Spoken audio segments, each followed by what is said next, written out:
Okay, so hello everyone.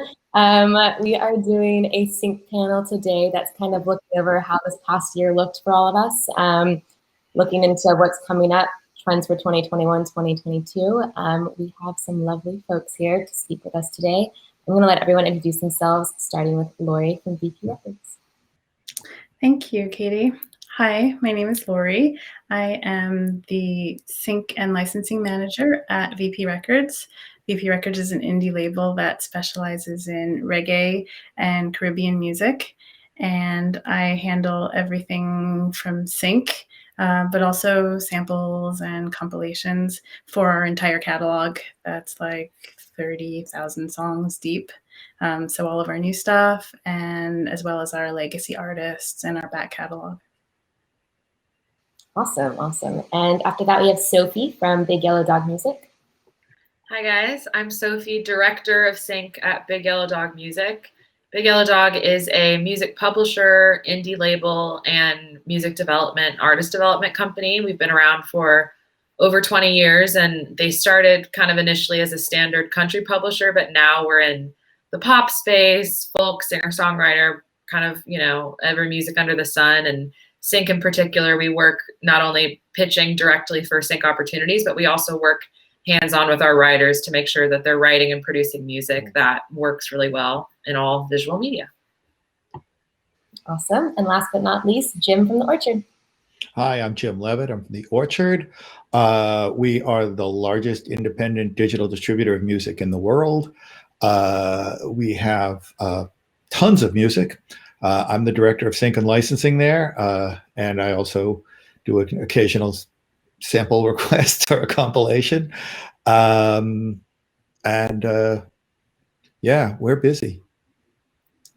I love that. Very cool. And I'm Katie Ginsberg. I'm based in LA, and I work at Partisan Records on the master side and Left Music on the publishing side. So to start with, I wanted to start on a positive note, and I kind of wanted to hear everyone's big wins, what you felt went really well this past year, since we kind of were in this insane year for all of us. So I kind of just wanted to hear maybe one or two things from the past year that you felt like you're really proud of. So let's start with Sophie for that one.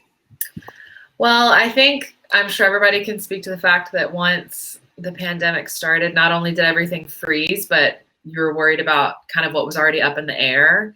So I think one of our biggest wins was a sync that we've been working on for 2 years by the time it aired, Wow. which was a big moment in the third To All the Boys I've Loved Before Netflix film. And our writer, Leah Nobel, wrote this incredible song called Beginning, Middle, and End. And we worked with Lindsay Wolfington and Laura Webb to tailor it specifically for the film. It was used 3 times in the film. There was a band that covered it on camera. It was in a wedding scene. There was a pop version for the end credit. And there had been a lot of back and forth and getting in the studio and getting kind of the perfect version. And then it was sort of just out in the abyss when it would air, would it air, what was going to happen, did they have reshoots, there was COVID, and then finally Valentine's Day it aired, and it was a huge one for us and for Leah. There's been a bunch of great attention on the song, and that was just like such an exciting one that started pre-pandemic but ended up being one that was successful post. And then another one that I would mention is one of our artists that we recently signed, Vampsy. His real name is Alex Tompkins. His artist name is Vampsy. We signed him at the beginning of COVID, which was a weird time to be signing somebody. And he was doing all of his writes via Zoom, and he was writing to briefs that we were sending him just at home. And the very first song he wrote to a brief ended up getting synced in a Reddit spot and a Microsoft spot. And the first spot aired the day we announced his signing. So it was just this like incredible moment. The fact that it was our first time announcing a signing just digitally, you know, we weren't able to have a party or anything because we were all working from home, but the fact that something happened immediately for him was another huge exciting moment for us this year. Was that the same song on both placements? Yeah, same song. Wow. Yeah, wow. It's a good one. No kidding. Yeah. And with the artist you just signed, like that's like anything you could dream of when you're signing. It's like yeah. It was so exciting. It was a lot of like, oh, get used to it, but also like, just so you know, this is very special. So don't get too used to it because this is like a huge deal that it's working out so smoothly for you right away. I love that so much. Wow. And have you been having a lot of artists writing on Zoom, kind of all of you? Has that been kind of something you've been seeing? Are artists able to do that? Do you feel like that's something that's going to continue like past the pandemic? Or do you feel like it's just you're getting much better results if you have two people in a room physically together? I know for us in Nashville, I mean, the Zoom rights have been incredible. Initially, there was some people had more trepidation or, oh, I'm going to wait until things go back to normal. And then once it became clear that that was going to be a long time, pretty much everybody started doing Zoom rights and they've knocked it out. They've made it work. There's still something special that gets captured from being in the room. But I think for us, something we've seen is it's opened up people in different cities and different countries that would never be able to write together. Now we realize, oh, well, those opportunities are always there now, you know? Yeah, it's been so interesting. I think I'm so curious to see what happens kind of once we start going back to normal, if this is going to continue, what's going to happen next. And then, yeah, going off of that, Lori, what about you? Any big wins from the past year? Sure. So I guess just kind of like everyone else, when everything happened back in March, I was kind of, I don't know, worried about if things would happen. Some of the things that I'd been working on beforehand. The music supervisors were asking me, hey, can you delay this approval until the end of the year? Can you delay because we're not sure if it's going to happen? But on the flip side, 2020 was also a year of a lot of social change and a lot of activism. And it was really incredible that some of the projects that had started in 2019 got the green light to go in 2020 that talked about like social change, not just in the United States, but also in Britain, also in Italy. So we had music in the Small Axe project. We also ended up getting placements in a documentary television film that was out of the UK called Sitting in Limbo, that talked about the experiences of Jamaican immigrants who came into the UK as part of a generation when they needed workers, and they were never given like actual status.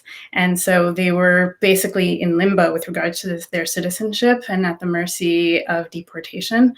And so this film sort of brought to light the plight of the folks that were part of this generation. And so we were super happy to get a placement in that as well. And also more recently, one of our artists we were able to get a placement in a sort of like superhero movie that talks about young people of African descent in Italy, which I think it might be the first like superhero movie about Black folks in Italy. And so it's just like reggae music has like a certain connection to Jamaican culture, but it also speaks to everyone. And a lot of it has a message. And so it was really wonderful just to be able to be a part of these documentaries and these films that were coming out to talk about life and what's going on now, especially during 2020. I love it so much, and I love Small Axe. Are all of you, because I feel like we all have pretty diverse rosters that aren't so genre specific, are you seeing as different trends are happening and what's been happening this past year, are you seeing more opportunities for maybe artists who had never gotten a sync opportunity now start to happen? Because I feel like I'm definitely seeing that on my end, where I feel like supervisors and even up all the way to the ad agencies are kind of trying to diversify the artists they're working with. So I'm wondering if you're seeing that at all with any of your artists or any particular things that you've seen happen similar to what Lori just said. We're also pushing more artists that don't usually get a shot, because a lot of people are looking for a lot of music that they weren't looking for before. And it's because remember when the pandemic first hit and everybody was looking for calming music that made you feel good and made you feel comfortable, and all of a sudden it was like, all right, we're tired of that. We're looking for feeling songs that are going to get you off your seat and make you, so it gives you an opportunity to like work artists that just weren't getting the notice that they should be getting. And when you've got a lot of music, it's really it's tough. And I always try to explain to people that when I'm pitching, so are 50 other people. So it's hard enough to get noticed. And it's really fun to like find artists that don't get usually, noticed, and let somebody send you a note and go, wow, you got the publishing on that too? Or, where'd this guy come from? I love those things. Totally, I agree. And it can start an artist's career potentially if you get a big stick. It kind of, I think that's one of my favorite parts about working in this industry is having something like that happen.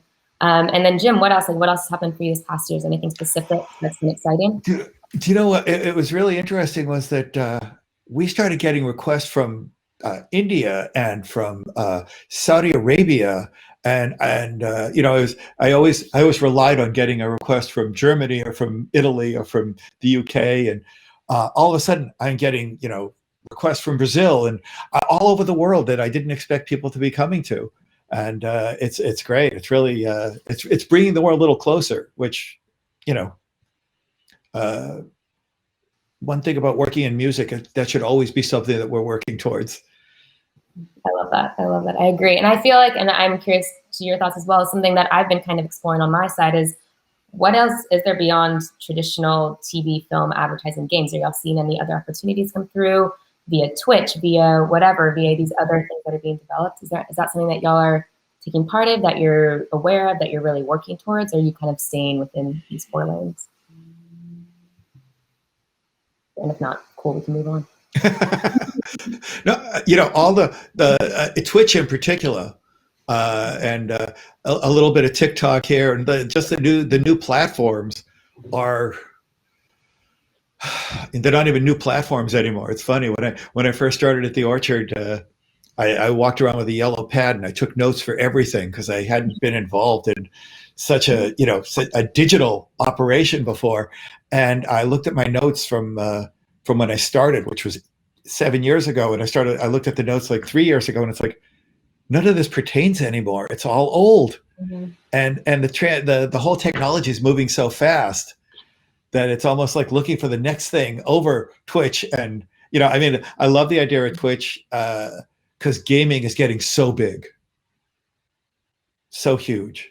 Yeah, gaming, I've been seeing on mine like a huge uptick in the kind of requests we're getting and the money there as well. Like I feel like the budgets for games have been growing exponentially, and I don't know if that's something that you're seeing as well, but have you been seeing have budgets changed because of COVID? Have you seen budgets, the trickle down effect of you need to have COVID safety on set? Have you been seeing that reflected in TV budgets that you're getting with music? Is that something that you're seeing at all on your side? I've seen that sporadically. I think at the beginning there was sort of the panic. We had licenses or requests that all of a sudden got slashed to ribbons day one of people staying at home, I think just out of panic. And there's certainly, certain things that we've seen stay low in certain areas, but I've started to see advertising bounce back. Now with television just being back in full swing in general, it really depends on the network and the show of whether we're seeing those low budgets or not. I feel like pre-COVID, we were starting to see low budgets in television and shows that usually you could really rely on a great payday for. Their budgets were lower. But some, I'm happily surprised by some fees that come in. I'm like, oh, wow. And they're like, will that be all right? I'm like, yeah, that's going to be fine. And then others, I'm like, oh, okay, we're going to do it because we're so excited for the opportunity. But usually that would have been more. So I'm definitely seeing, I guess, a little bit of both. I don't know how you guys have been feeling. Well, in terms of budgets, I think what I've been seeing is pretty well staying the same. I think just because so much of what I was working on was already in production and already approved at certain rates from before. But in terms of new platforms, I was seeing a lot more of the at-home fitness trend working into our music, because we have so much dance hall and we have so much soca and so much music that's just really great for exercising to, and that are big dance hall hits from the early 2000s that really ring a bell when people hear them and want people to get moving. And so yes, I've seen a lot more of new platforms. So it's not necessarily as new as a Twitch or even some of the other VR stuff that's happening, but it's like an older form that's moving to a new platform. Like we've always kind of had exercise, whether it's on VHS or if it's on YouTube. So now it's these platforms that are, or companies that are coming up with their own digital online platforms to respond to those folks who wanted to work out while they were still in lockdown. So that was something that I saw. And yeah, in terms of budgets, that's kind of the first thing where I saw where it's like, oh, okay, well, this might not be as much as I think I would have been getting, but since the platform is easy and there's not as much production cost going into it, I think there are just lower budgets for those types of things. We'll see. Maybe going forward, it might not be so much the case. No, I think that's really, yeah. Oh yeah, go ahead, Jim. I was just going to say, Laurie has the best catalog for working out too. I just wanted to say that. That's oh yes, a quick commercial. No, Laurie's catalog is we're moving. I love your catalog. It's honestly insane what you get to work with. But yeah, no, I think the exercise thing is actually a really interesting point to raise. I feel like with that and actually podcasts as well, it's something that I feel like the budgets are really, it's sometimes hard to gauge because it's so new. So it's not like with TV and film where you kind of have an idea or ballpark idea of what we're working with. So yeah, I don't know. Are y'all seeing a lot of podcast stuff as well? Is that something that you've been getting requests for? We have. That's been very new for us, and something we're actually dealing with currently is an artist of ours who's doing the podcast, and even then the budget is difficult finding a way to use their music and properly pay their collaborators, because we found that those budgets seem to be pretty low, and more than anything, I guess people don't really know if it's low because there's not a lot of experience there of what should it be. So that's definitely been an interesting thing, and that's been a lot of kind of feeling out, well, like just comparing to the few direct examples that we have, because we're just starting to get into that space.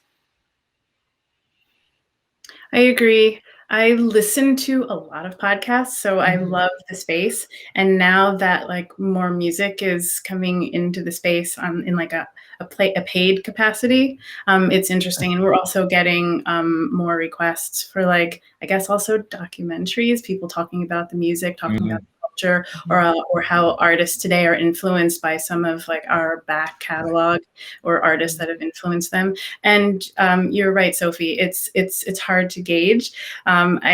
I think it's about asking the right questions, like viewership as much as possible, asking where, who's listening to this, where is it it's all about asking those right questions to be able to get an idea of one podcast versus another, because you have so many like, young people who want to start their own podcast. Are you going to charge them top dollar? Are you going to try to work with them? But if it's something that's like a huge podcast company that has like 1 million podcasts, then, maybe they can afford to pay artists what they're due for this, like any other platform. But it's definitely an interesting audible space for music. Yeah, that's amazing advice, Laurie. I think, it's all so relevant right now, because I even think, on my end, it's sometimes you're like, I don't know, it's still a little bit of the Wild West of trying to figure out what feels fair and what feels right to get all of our artists compensated. Yeah, I remember listening to the first podcast going, how can we get music on this? How can we get music on this? And then you start getting approached and it's like, there's no money in this. Why are we wasting our time? Then it's like, no, let's just do it. It's really cool. And at some point it'll catch on. So. I think so. It definitely will. They'll catch up. They better. So one thing that I feel, I think everyone's feeling like the lack of social interaction, but I'm curious as to how each of you kind of felt that you were able to keep your kind of networking alive with all your supervisors, with all your contacts, because we didn't have our conferences this year. We weren't able to do lunches. We didn't have an awards show. So I'm curious, were you doing Zoom meetings? Were you doing phone calls? Were you just sending blasts? So I don't know, Jim, you want to start with that one, and then you can kind of take from there. It's funny because a lot of it was a lot of emails writing, "Are you okay?" just to start a conversation. And it actually opened up. It was actually easier to get in touch with a lot of people instead of saying, "Hey, I've got a new artist you'll probably really love." It was like, actually, you could actually reach out and, have your heart in your hand a little bit. It was kind of interesting. But every now and then I go, Jesus, I haven't heard from this person in such a long time. And you don't know who's doing what, or, I expected everything to crash when the pandemic hit, and it didn't. It just kind of sat on the side of the road and filled itself up with gas again. It was So I've been in touch with a lot of people, and I don't think I've been this busy in a long, long, long time. I love hearing that. That's awesome. What about you, Sid? I agree with Jim. It was, initially just those emails. It almost felt insensitive at the beginning to be like, hey, here's a song. Like, we're all worried that we're going to have jobs tomorrow. Want to listen to this new song, for the trailer for the film that got canceled? Yeah, exactly. Don't leave your house. Like, it was so bizarre, but it opened up just to being, hey, how are you doing? What's up? Like, and then eventually when things, very slowly started to creep back up, we definitely did the Zoom hangs, but I can tell you that every single one of the Zoom hangs I did just turned into a full social hour. Like, we didn't even want to talk about work. We just want to be like, how are you? What's that chair you just bought? That's cool. Like, let me tell you about my house. It was just like so exciting to have that social interaction. And then it would be like, okay, now we have to finish, but I guess I'll email you some stuff. You'll email me, like, we'll keep going as usual. So I feel like email has just remained, really strong this year. We've been communicating as normal. And once we sort of felt safe to be like, okay, I guess we're all working again. Being in Nashville, it's hard because I make trips to LA and New York to visit supervisors, and I haven't been able to go for a year. So I definitely miss being able to go hang and grab lunch and drinks and dinner and stuff. But I wish I were out there so I could just go on a socially distanced walk with people, but it's not an option for me here. Totally. I mean, I even think, like, what would have happened if this had happened 30 years ago, like before email? We've just like been on the, like, I have no idea. It's wild. What about you, Lori? We wouldn't be having this panel. No, we wouldn't. Yes. Well, so I guess in contrast to maybe the rest of you guys who've been on this side of the whole licensing pitching equation for a long time, I've been at Ubisoft I've been at VP Records. I've been doing that for about 2.5 years. Before that, I was at Ubisoft, and so I was on the other side of the table. So in my new position, a lot of that was reaching out and, rather than just, hey, listen to the song, it was really establishing those relationships and getting my face out there and pitching the catalog as sort of like a secondary kind of thing. And so when the pandemic hit, I found that music supervisors who weren't necessarily writing back because they didn't know who I was, all of a sudden had time to be able to be like, hey, so what was that? What was your music about? Reggae? Oh yeah, you have who? Okay, right. And so I was able to make a lot more connections over the past year than I think I would have been able to under normal, like, super hectic times. And then on top of that, all of these virtual conferences that maybe I wouldn't have been able to attend a whole lot of them since you did have to travel. I attended everything. As soon as there was a conference or a panel or anything, I was there virtually asking questions, like connecting with people on LinkedIn. And so I really took advantage over the past year of like this whole virtual space to be able to reach out and connect. Yeah, that's amazing. I mean, I feel like, yeah, from everything you said, I feel like we've almost, in a strange way, been able to be almost like more like intimate with people, because you're not just meeting over a drink at a show, you're kind of in their living room, which is strangely intimate in a way. You're kind of forging those connections in a very real way, which is weird to think about since it's all digital. And in a t-shirt and your pajamas. Yeah, literally. I don't know, kind of going on like the artist side, and I don't know how closely, I know Sophie, you do, I'm not sure how closely y'all work with your artists on work for hires or writing stuff, but have you kind of been looking through their catalog since they've kind of had downtime potentially? They have a studio in their basement or whatever. Are you working with your artists in a way saying, hey, we're kind of missing a few things in your catalog. Do you want to go knock that out and give it to me, or get me some covers or stuff like that they can kind of be doing? Do any of y'all work in that way with any of your artists?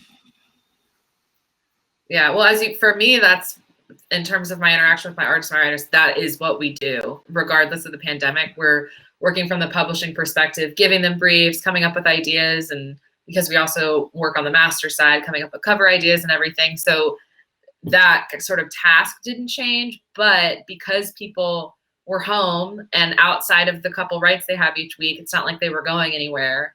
The number of songs we've been getting is just out of this world. Like, I mean, it's overwhelming the amount that everybody's turning in, and it's because they have nothing to do other than sit around and create. So for that reason, I do feel like it's been hyperspeed, being able to fill those holes in catalogs and figure out what do we need more of you? What do we need less of you? You know, let's figure it out. And so that's definitely been a great thing to take advantage of with the downtime.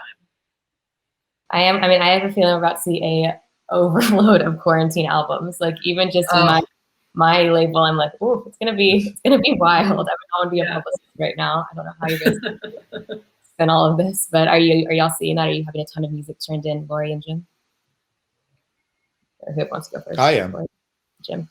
I'm seeing a crazy amount of music coming in. I can't believe how much music is coming in, and I know why, because people don't go out, and you know, and it's also the end of the winter, which is like a great time for people to, you know, not go out and create music. So it's a good time. Lori, did you have a lot? I'm looking at you there. I could. I can't say that I have seen so much. Like on the master side, I don't work so much with the artist creating new things. Like one thing that I have seen is that like brands, especially local brands like in Jamaica, are interested in working with the artists because they're available in like a virtual sort of space. And so I've done a few like remixes of like songs that we've already put out for certain artists, and they've been available to do that. So that's something that I've seen. Otherwise, like maybe less, like maybe for you on the publishing side, Sophie, where you would have a lot of like artists writing in lots of music, but it's also maybe it just hasn't gotten to me yet. There's also that that could be happening. For sure. I know we touched on this earlier, but I mean, I'm always curious. I think we're probably seeing somewhat similar briefs, but I think we're probably also seeing a little bit different. So I am curious to hear, as Jim said earlier, how when we first started pandemic, it was pulling out our heartstrings, piano ballads, like everyone was looking for stuff like that. And it's kind of been easing out of that, and it's about to be summer. So I'm wondering, are you seeing any trends? Are you seeing anything kind of overarching trend that it's like, or even like songs that you're being asked as reference tracks? So Sophie, I don't know if you have anything to say on that. Yeah, I'm seeing sort of a combo. First of all, I feel like we had all those make us cry, we're in it together, we're going to make it through it. Just we just were set for life on those types of songs now. But then last summer, preemptively, people were turning in. We had 4 songs in 1 week last year turned in called Comeback. Like everybody was ready to be like, we're about to make a comeback. Like everybody's going to be back out, whatever. And we couldn't pitch any of them. Like we just started pitching them a year later. So I feel like the optimism from last summer that existed, that was crushed. Like now those songs we're starting to see people, okay, now we safely and responsibly can advertise about maybe getting back out there and stuff. So in advertising, I'm definitely seeing that trend. And in trailers, I'm really seeing a trend of all of the sizzles that are usually happening, right? Those quarterly sizzles of this is all the stuff we have, no matter kind of the tone of the shows, I'm seeing an overwhelmingly positive tone for the music. So something that usually would have been a dark, like, you know, this is war and that kind of intense vibe. I'm seeing a lot of like overcoming anthemic, positive, aspirational, cinematic pop, like all of those buzzwords, because I think they want people to be excited to watch stuff. And I wonder if it's because, tonally speaking, they don't want to go dark right now, just because it's obviously, we haven't had to find that in our television. Like it just exists around us. So that's been an interesting trend that I've been seeing the past couple of months. And that's exciting to me. What about you, Jim? No, I was just going to say that we get that, but the one thing I thought that was interesting was we're also getting global requests, a lot of music from a lot of different places, and almost people looking for alternatives to what they used to always place in things. They're looking for things that are a little bit different, a little bit more unique than they used to always, you know, than they were looking for before. So it's kind of an exciting time for, once again, finding music that didn't used to get pitched a lot. Yeah, I have to definitely echo what you say, Jim. I think it's the Netflix effect and their billions of dollars of spending content, and the fact that we're now all watching like French spy dramas and like hero movies, like that's like we've been doing this all of our lives, and it's wonderful because it's great content and they're looking for different types of music. And just the fact that I get briefs now that I see they're specifically asking for reggae, and it's not that they're sending it to me it's the general brief, it's the general list that's going out. And I'm like, what, wait, reggae, really? Okay, let's do this. So that's— I got you. Yes, I got you. Lori, I'm curious to hear. Have a drink. Let's talk about it. Genre, do you often have supervisors coming to you saying, hey, we don't really know where to start. We want some reggae in this. Will you work with us like in a creative way and kind of help us pick up from your catalog what would make sense? Like how often do you get to do stuff like that? Or are they kind of coming to you with a specific song in mind saying, hey, we want this track? So it actually happens quite a bit, like you said, the former. So when someone is reaching out to me, it's because they are working on a film that where they need reggae music, and they have an idea of what it is that they want, and it's usually like the biggest tracks that like they can't afford or that we don't even have. But once they start talking to us and realize the depth of our catalog and how much we can and how they can tell their story with the music that we have, and all of a sudden it becomes a real interesting collaborative effort between me and also our catalog directors.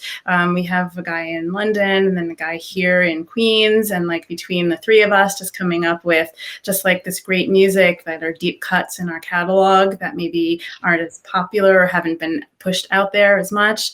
And so yeah, I definitely get a chance to do almost like a kind of supervisor thing when I'm working with other people with our own catalog. And so, yeah, that's very cool.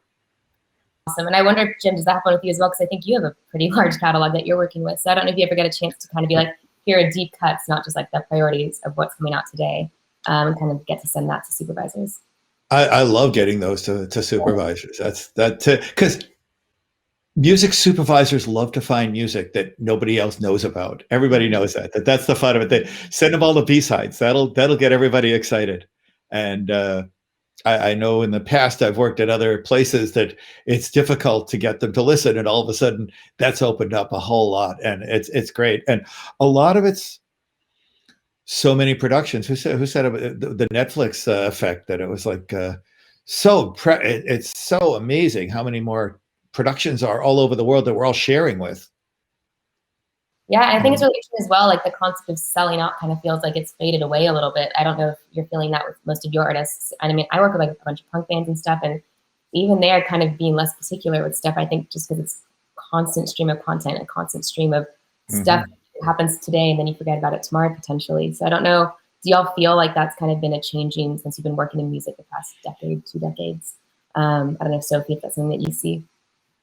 Yeah, I think I can only speak to the past decade, but I will say that I definitely see, I feel like part of that Netflix effect is so many people are watching so much more incredible television than they ever used to. So now it's like not only is the selling out thing kind of by the wayside, people actively want to be in shows. I get people saying, I just binged the show. Like, is there going to be another season? Like, I have a song that would be perfect for it. Like, I wrote a song inspired by a dream I had about this movie I watched. Can you pitch for the second one? So like, we're getting specific songs in just from our artists being fans of shows, which then in turn can be exciting for a supervisor too. And like another angle to be like, hey, so-and-so just loves this show and wrote this song because they love it. Like, would love for you to hear it, you know? So that's been almost like the opposite effect, which is fun because we don't have to convince our writers or artists to be excited. There's the occasional weird, you know, thing, but for the most part, they're just excited to get more ears on their music.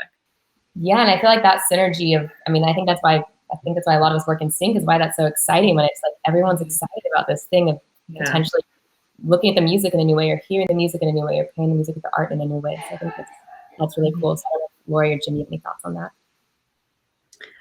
Sure. I think from just a realistic standpoint, like in terms of revenue and how revenue has come in over the past, I guess, few decades, and how that may have changed with the digital platforms. And I think, at least for my artists, they understand that sync is a form of revenue that could be very interesting on top of creating just like this great exposure and platform for their music. And so I find that the artists who we are working with, we have some who have restrictions, like certain products maybe they don't want to be a part of, but for the most part, they're very excited about like sync opportunities.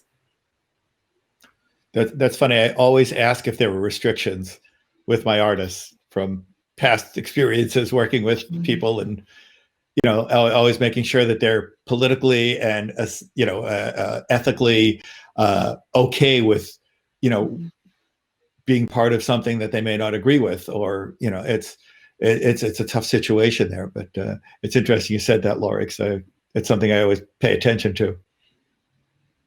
Yeah, I think it's a really important conversation to have with your artists, just to make sure that nothing goes awry. And then when you do get a sync, do you see it, and this might be more on the master side than the publishing side, because I'm not sure how much insight you'll have into it, but do you see like an uptick in streams? Do you see an uptick in Shazams and that kind of stuff? Do you have any insight into that once you do get a sync? It depends. I just did one that the label manager sent me a note and said, "What did you do?" And I went, "I don't know." I got a song placed and it spiked, and it was amazing. It went from and back down. I was like amazed. That's so cool. Yeah, I think. Yeah. And it was a blues song. It wasn't like something that people like go out of their way these days to find, which I thought was really interesting. I love it. And I mean, like it's exposing people to new music and all of that is so cool. Yeah. Let's see. And then I guess I am curious on between TV, film, games, and ads, what do you feel has been what's been your biggest kind of section this past year? Do you feel like it's all kind of been equal? Or are you seeing more in one section? I feel like it's leveling out for us now, but in the heart of the pandemic, I feel like advertising was certainly sort of our best bet, because although people weren't actively advertising products so much, they were advertising feeling, emotion, of being together and stuff. So that we had success in that space, which was great. But now that things are opening up again, it feels like, I mean, I think a couple of us mentioned earlier, it just feels like we're busier than ever and firing on all cylinders. TV's like off the rails now that it's back. I would say film maybe slowed down, just because that felt like the biggest concrete pause in production for a while, and that already takes years to land, a film sync. But now seeing like promos and trailers come back and everything, it's starting to feel like, okay, things are kind of leveling out again. It's not all just in one bucket anymore.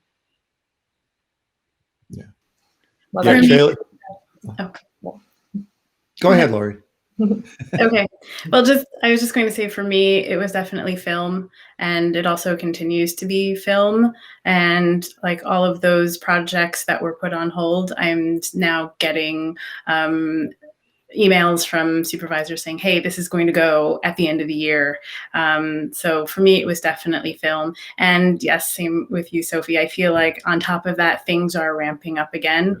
And yeah, I feel like I'm more busy than I was, even 3 months ago. Yeah. Jim, anything else? Yeah. Absolutely. It was advertising, because the products wanted to make sure that they were still around. They wanted to make sure everybody knew that they supported what was going on. And production stopped on TV and film, but post-production didn't stop on TV and film. Things were still being edited, and they were being they were being locked. And now games are like going through the ceiling. Yeah, it's been insane to me, like the growth there. Yeah, I can't believe how many requests we get just to pitch, send us your catalog for games. It's like, you don't want it, but yeah, we can send you some. And do you feel like once everything starts to reopen, do you see yourself kind of going back in it, like back to shows, back to Sundance, wherever you kind of network and do your thing? Do you kind of see yourself going straight back into it? Do you see it kind of being still more like half online, half like, I don't know. What do you kind of feel, Laurie? I want to get back to everything. So that's my optimistic pitch. But yes, since you asked the question, I think it might be a little bit more of a hybrid model moving forward. And I think that's great, because not everyone can always travel. There's not always the budget to send everybody, but with a hybrid model, you might be able to have more people involved, maybe junior positions, maybe marketing people who wouldn't necessarily be going to sync things with me, but to understand what that is and where they can play a role. So yeah, excited to get back out there, but I think a hybrid model moving forward. I'm looking forward to going out with you, Lori, as soon as we get a chance. Yes.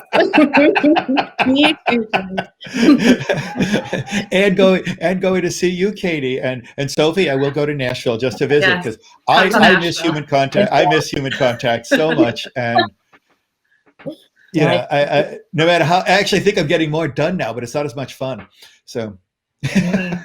Yeah, productivity's through the roof, but I miss socializing with everybody for sure. So I'm excited to get back safely. I'm going to my first show in over a year this weekend in Nashville. It's a socially distant tables in a venue that used to be huge. It's actually a venue that was knocked down during our tornado right before the pandemic started. So wow, it's been insane, but I'm so excited to hear live music again. Now that I'm vaccinated and everything, I'm just like slowly dipping my toe in, and we'll see how mentally I handle seeing all these people at once, but I'm excited for it. What show is it? It's an incredible artist named Lydia Luce here in Nashville. She's amazing. Oh man, I'm so excited. Yeah. I can't wait. I can't wait to have you all out in LA. I'm going to wrap up unless anybody else has anything else, any advice, anything else you wanted to say before we wrap up our session. But I want to thank you all for participating and taking the time. It was really lovely seeing you and talking to you. Yeah, this is wonderful. Thank you. Yeah, awesome. Yes, this was a good time. Cool. Well, come visit me in LA. Let me know if y'all are out here. We'll get a drink or a coffee. Absolutely. All right, bye, everyone.